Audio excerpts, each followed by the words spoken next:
So it's now my pleasure to introduce Bernadine Evaristo as a Fellow of Rose Bruford College. Bernadine Evaristo MBE is an award-winning British author of 8 books of fiction and verse fiction. Her other writing includes short fiction, drama, poetry, essays, literary criticism, and projects for stage and radio. 2 of Bernadine's books have been adapted into BBC Radio 4 dramas, and she is currently Professor of Creative Writing at Brunel University London and Vice Chair of the Royal Society of Literature. Bernadine is also a long-standing advocate for the inclusion of writers and artists of colour. She founded the Brunel International African Poetry Prize in 2012 and the Complete Work Poets Development Scheme. She co-founded Spread the Word, writer development agency, and in the 1980s, Britain's first black women's theatre company called Theatre of Black Women. Bernadine was born in Eltham, South East London, and raised in Woolwich. She is the 4th of 8 children born to an English mother who was a school teacher and a Nigerian father who emigrated to Britain in 1949 and became a welder and local label councillor. Bernadine was educated at Greenwich Young People's Theatre, Eltham Hill Grammar School for Girls, the Rose Bruford College of Speech and Drama, and Goldsmiths College London, where she earned her Doctorate of Philosophy. Chair of Governors, I am pleased to present Bernadine Evaristo MBE, who is to be admitted as a Fellow of Rose Bruford College.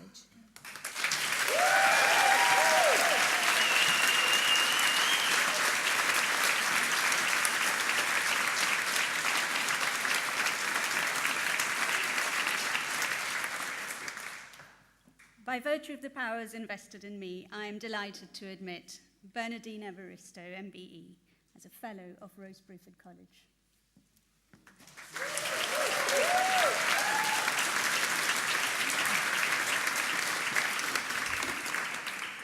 Thanks very much. I too am absolutely delighted to be made a Fellow of my old college. And just to say that, yes, I was here with Lynn all those years ago, but also Tim Webb, who's also being made an Honorary Fellow, was the first person to teach me drama at Greenwich Young People's Theatre in 1972. Very, very long time ago, and I don't think I've seen him since 1974. So it's really wonderful to be sharing this with these 2 individuals.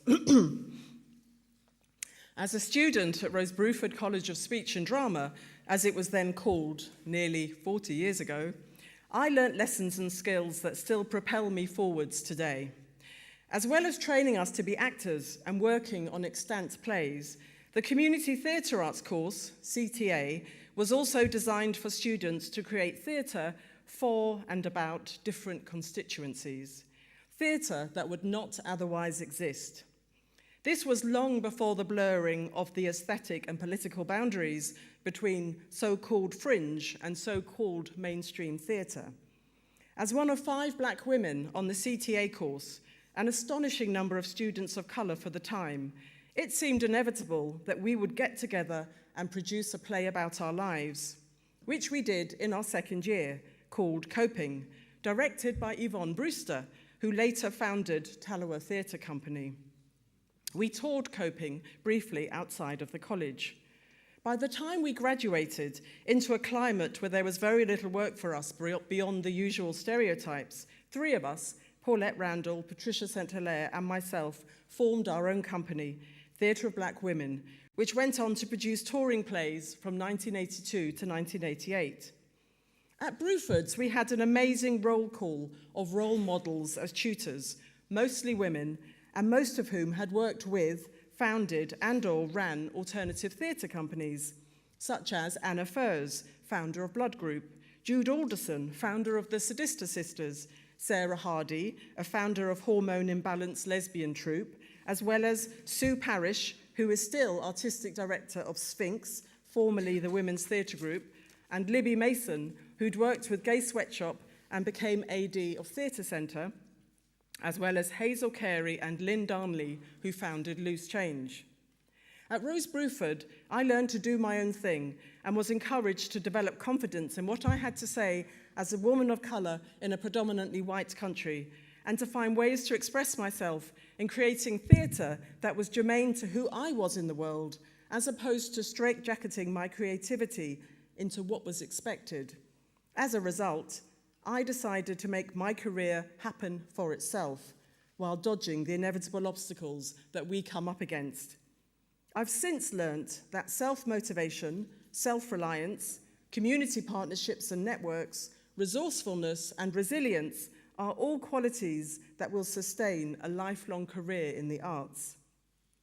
My first produced piece of writing was a dramatic monologue for the Royal Court Black Writers Festival, and thereafter experimental verse dramas for Theatre of Black Women.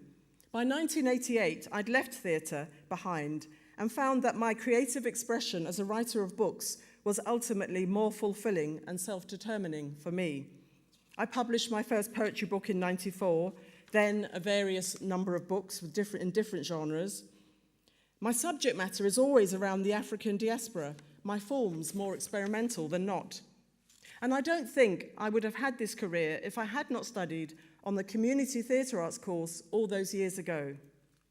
My message to you today is to go for everything, but not to wait for the phone to ring or an email to ping, not to wait to be chosen, but to see how you can self-generate your own artistic product in and of itself, and to fall back on in the times when you might otherwise be watching Netflix.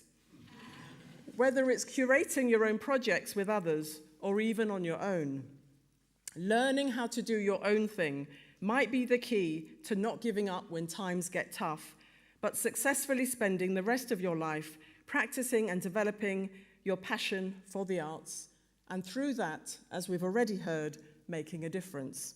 I wish you all the best from here on in. Thank you.